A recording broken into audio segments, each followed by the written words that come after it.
Darkness fills my body, numbing every cell. No cry, no scream can help me escape it. The unknown was awaiting me every night, shattering me even more than what I was. The knowing wasn't my darkness, it was the unknown, and I was about to reveal my shattered glass to her, because I couldn't do it anymore, not by myself. The battle now was to replenish it. I stepped into her room. Its white walls covered with laughing faces suddenly turned black, sending a pitiful chill down my spine. A blanket of darkness hugged the room around me. As she laid, struggling for her breath, her once soft features, now made of stone, became visible as the sunlight from the long blinds slightly moved from side to side.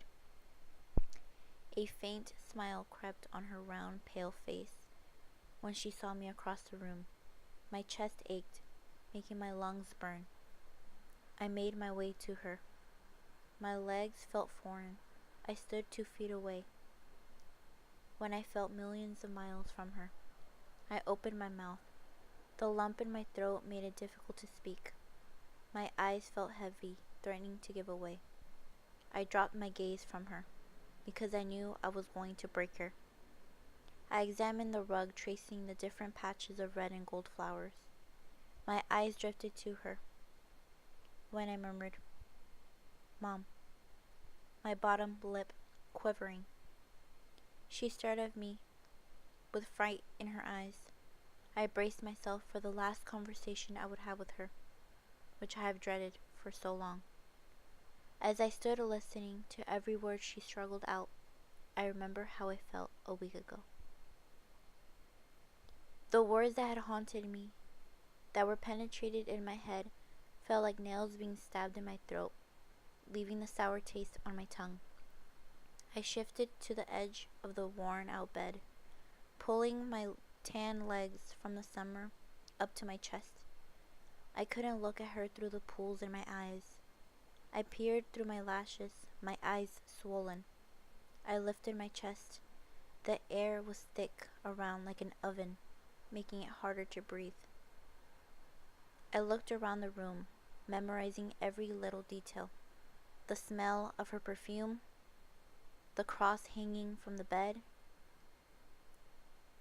I memorized everything, down to the feeling that I felt at the moment.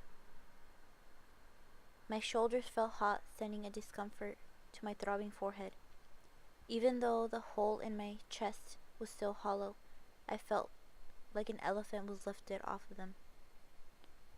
I turned my head to my mother, the one who cared and protected for me. The agony in her eyes made my chest ache.